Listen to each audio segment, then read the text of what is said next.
इसके अलावा जगन्नाथम, तक्षशील सॉल्यूशंस ये एक ऐसा IPO था जो 150 रुपए के भाव पर आया था, 3 डिजिट पे इसका इशू हुआ था और अब ये 2 डिजिट में ही रह गया है। इस तरह की काफ़ी लंबी लिस्ट है हमारे पास। क्या करना चाहिए तक्षशील सॉल्यूशंस जैसे स्टॉक्स में अभी? अब तो 12 रुपए शायद 2-3 दिन रुके तो शायद 1 डिजिट भी हो सकता है, क्योंकि एक बड़ा 2 प्रॉब्लम्स है। एक तो लिस्टिंग के टाइम में ही वो बहुत कंसंट्रेटेड अलॉटमेंट होता है, बहुत फ्यू हैंड्स में होता है, सो वो चाहे तो 80% ऊपर भी खुल सकते हैं, 80% नीचे भी खुल सकता है। इस काइंड ऑफ IPOs में जब भी आप इन्वेस्ट करें तो आप मान के चलिए आप दोनों तरह की रिस्क रिटर्न अगर आप दोनों संभाल सके तब भी इन्वेस्ट करिए। लेकिन इतना बड़ा रिस्क लेने के आपके पास रेडी है तब भी आप रिस्क रिटर्न के एंटिसिपेट करिए। साथ के साथ और एक बड़ा प्रॉब्लम है सब IPO से, लिस्टिंग का पहले हफ्ता 10 दिन हर एक इसके बारे में बात करेंगे, मीडिया भी बात करेगी, एनालिस्ट भी बात करेगी, हर कोई बात करेगी, बट लेकिन ये अगर 3 महीने 4 महीने के बाद हर कोई इस कंपनी के बारे में भूल जाएंगे, आपके पास शेयर्स पड़े रहेगा, वो सब इलिक्विड बन जाएंगे, वॉल्यूम्स भी नहीं होगा, सो वर्चुअली आपका जो है इन्वेस्टमेंट और डेड इन्वेस्टमेंट हो जाएगा। आप अगर इस काइंड ऑफ इन्वेस्टमेंट, मुझे लगता है कि इन्वेस्टमेंट ही मत करिए, अगर कर रहे तो पहले दिन किसी भी हालत में निकली जाइए। इसके अलावा आपने कहा कि अगर कुछ दिन और रुकेंगे तो ये सिंगल डिजिट में पहुंच जाएगा। इस तरह का शेयर है भरतिया ग्लोबल,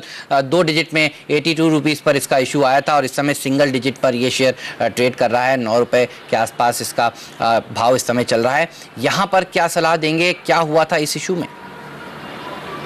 अगर आप ऑलरेडी लास्ट बुक कर चुके तो अच्छी बात है, बट नहीं तो आप अभी भी निकल जाइए, क्योंकि ये एक बार रेडर से हटने के बाद किसी लेवल भी पहुंच सकता है, क्योंकि वॉल्यूम्स बहुत कम हो जाता है। आज के दिन में अच्छे स्टॉक्स 80% 70% गिरा हुआ है मार्केट में। टाटा पावर ले लीजिए या बीजर एनर्जी, एस्कॉर्ट्स, और एक साल का रिटर्न देखे तो 80-90% नीचे है। देन इस काइंड ऑफ छोटे कंपनीज का परफॉर्मेंस आप सोच सकते हैं। अगर मुझे लगता है कि एक साल अगर 2012 के एंड में अगर बात करें, दिसंबर में हम बात करें, शायद ये सब कंपनीज के बारे में हम भी भूल जाएंगे।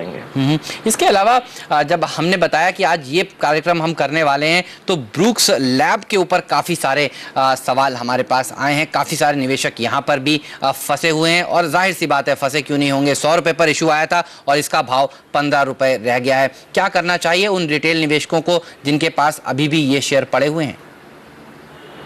मुझे लगता है कि इसलिए मैं 2 चीज फिर कहना चाह रहा हूँ। अगर इस काइंड ऑफ IPOs में पहले इन्वेस्ट मत करिए। अगर इन्वेस्ट करना चाहिए तो पहले दिन निकल जाइए किसी भी हाल में, क्योंकि एक बार और हटने के बाद आपको निकलने के मौका भी नहीं मिलेगा। हर दिन लोअर सर्किट लगते आएगा तो आपको शायद वॉल्यूम्स भी नहीं होगा एग्जिट करने के लिए। आप लास्ट बुक करके ले लीजिए, जो भी 85 रुपीज का जो लास्ट हो रहा है आपको, आप मान लीजिए वो ट्यूशन फीस है एक बार जो गलती का सबक सीखने के लिए। जी हाँ, तो ये सलाह है यहाँ पर जगन्नाथम की इन सारे इश्यूज़ में। यहाँ पर अगर अब भी आपके पास ये शेयर हैं तो यहाँ से निकल जाएं, क्योंकि यू नेवर नो, ये शेयर अगर जो 2 डिजिट में इस समय ट्रेड हो रहे हैं ये आगे चलकर और नुकसान आपको दिला सकते हैं, आपके पोर्टफोलियो को और ख़राब कर सकते हैं, सिंगल डिजिट में भी पहुँच सकते हैं। जगन्नाथम के साथ ये चर्चा जारी रहेगी। लेते हैं छोटा सा ब्रेक।